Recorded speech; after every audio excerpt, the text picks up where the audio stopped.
I'm stepping in the club like where the fuck the party at? I'm stepping in the club like... Hi guys, today I'm doing a video that I wanted to do for a few days now, and it's about the new Zoeva Caramel Melange palette. It's only one of their new series of palettes. There are 3 in total and each of them have a different color theme, but they are all kind of more geared towards autumn, warm colors, mustard colors, chocolate colors and stuff like that. And this one is the one that has all the caramel tones in it. So as you can see, there are many pretty colors in here. The color that caught my attention the most when I looked at the website was this one right here, which is called Aftertaste. And this one should also be the star of the palette. I'll show you swatches of all the colors now, and we will look at them together. So we have Wax Paper, which is a very nice light nude shade, which has a kind of off-white tone to it. Then we have Universal Delight, which is more of your typical transition shade. It's a very light caramel tone, kind of reminds me of a milk coffee. And then we have Aftertaste, which is a very pretty orangey red shade, which leans more towards the red than towards the orange tones when you look at it in the pan. But when you swatch it, it definitely leans more orange. Then we have 182 degrees Celsius, which is a very pretty orangey gold with lots of golden shimmer and gold specks in it. Then we have a very nice foil shade, which is called Liquid Center, and it's your typical orangey bronze. Reminds me a lot of Urban Decay's Half Baked, only a little bit more orange. Then we have Alchemy, which is a very nice matte brown shade with a strong red undertone, but it's not as dark as, for example, Max Swiss Chocolate, which has this typical red undertone as well. It's much more light, so it's more of a mid-tone brown. Then we have Start Soft, which is a mid-tone brown with a more orange undertone. Then we have Finish Sensual, which is a little bit more of a darker brown, and it's a true chocolate brown with warm undertones. Not so much the red ones, it's the most neutral shade of the bunch, and it's a great color to use in the outer corner. Then we have Almost Burnt, which is a very nice warm golden shade, which has a little bit of, I would say, an orange shimmer to it, so it could also be a slight duochrome effect. Then we have Edible Gem, which pretty much is a very nice deep dark purple maroon shade with gold specks in it. So there we have the swatches with my fingers, and I will also have a side-by-side comparison swatched with a brush. What you can see with those swatches is that they are much more intense when swatched with fingers, which is obviously normal because you can pick up much more pigment with your fingers than with a brush. The lightest shade, which is called Wax Paper, really is a great base shade. It's very smooth, it doesn't have any fallout, it's very pigmented with a brush as well as with your fingers, although I think that it translates much better when used with a brush than with the fingers, which is very unusual, because for most of the other shades it is exactly the other way around. The Universal Delight is also a very smooth shade. It's not having a lot of fallout.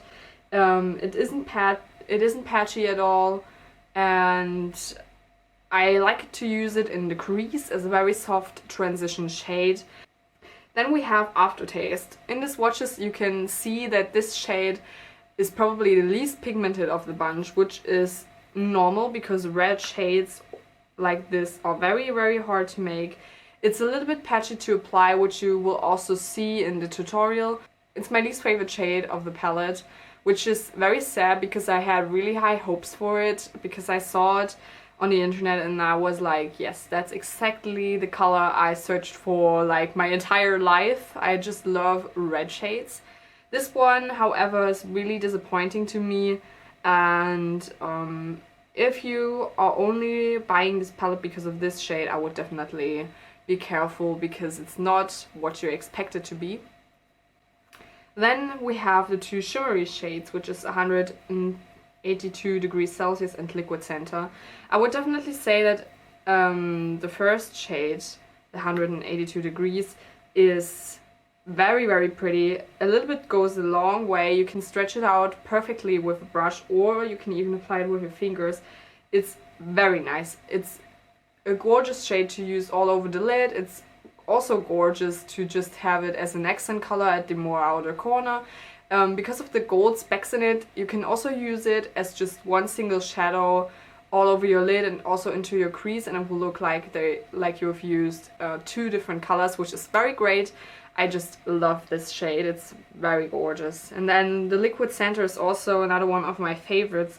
It's just very smooth, very pigmented. You have to be careful when using it with a real hairbrush, simply because you get a lot of kickback in the pan, and you also can have a lot of fallout because of that. If you use it with a synthetic brush or your fingers, there's no problem with it at all. It's very smooth, and I love this shade as well.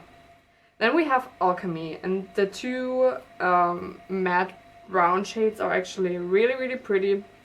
I do have a problem with the other shade, the Start Soft. It's just a little bit more chunky, if that makes sense. It's not as smooth as Alchemy, which is also pretty weird because, again, the more reddish tones are very hard to make, and the Start Soft shade is a more orangey brown, if that makes sense. It just has more kickback when applying it, and it also has it's also a little bit more patchy than the other shade. Then the dark brown, Finished Sensual. It's great. I don't have anything to complain about this one at all. It's very smooth. The only thing I have to say is that this one is also very very powdery, so you have to be careful, but it hasn't caused me a lot of fallout on the eyes. It just causes a lot of kickback in the pan itself. Then we have the gold shade, which is called Almost Burned. This one is also very pretty. It's very pigmented, very smooth, just goes along the lines with the other shimmery shade, which was the 182 degrees Celsius. Then we have the last shade, which is called Edible Gem. If you're looking at this and you're thinking that it has a lot of shimmer or a lot of glitter in it, I can definitely tell you that it's not as bad. You can still use it as your accent color as a liner, or you can use it in your outer corner. It's very pretty. The gold specks are just blending away if you work with it a little bit. Overall, I would have preferred this one to be matte, but it's just nice to look at with those golden specks. Overall, I would say this palette is a great choice if you do not have a lot of warm neutrals. However, if you do, then this palette is not something very special. My favorite color definitely is the color Liquid Center. It's just so pretty, and it's one of the prettiest bronze shades I have ever experienced. It's very smooth, just awesome. It's great. The other shade that I really like is the shade Alchemy, just simply because I don't have a brown that looks like this. It's just very pretty.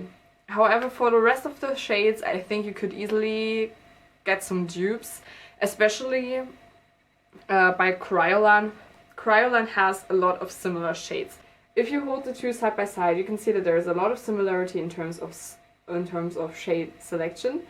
And especially like this burnt orange shade right here is very similar to Aftertaste. It's just much more pigmented and much smoother. You can see it's just, the one by Zoeva is just a bit more orange, but if you blend this one out, it's just almost the same effect, and this one is just much smoother.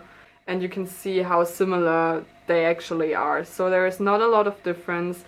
The Kryolan shadows are also pretty good in terms of how much product you get and how they are priced. For a single pan you pay €6. When comparing the new Zoeva palette with one of their older ones, which this one is the Naturally Yours palette, I think that the quality isn't quite the same. I feel like the shadows in this one, in this palette, are much smoother in terms of quality as in the Caramel Melange palette. This is the only one that I think is a little bit stiff, which is called Forever Yours. So if I have to say something negative about this palette, then it was that this shade is very disappointing, patchy, not the greatest pigmentation. The other ones are all good. There are some shadows which are better than others. Of course, you have this problem in every palette. It's not to say that this is a bad palette. It's a good one, especially if you don't have a lot of colors in this shade selection.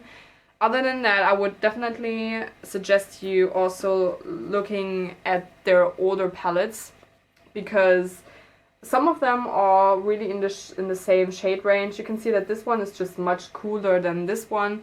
However, the quality doesn't lack in comparison to the new ones at all. The only other negative thing I have to say is that there isn't a really light highlighting shade that's shimmery. You have to go for a matte highlight, which also not everyone likes. It's just something to consider if you want to buy this palette. I think that's all I have to say about it. I would definitely keep using it, and I think you can get some great smoky eyes out of this palette. And especially if you combine those two together, you have the perfect travel selection of shades for your everyday use and also for your evening use, because then you really have everything you need. That's my final thoughts to the Zoeva Caramel Melange palette. I hope you enjoyed this video. If you did, then please subscribe to my YouTube channel and stay tuned for more videos. I hope you're having a great day or night wherever you guys are, and I will see you in the next one. Bye!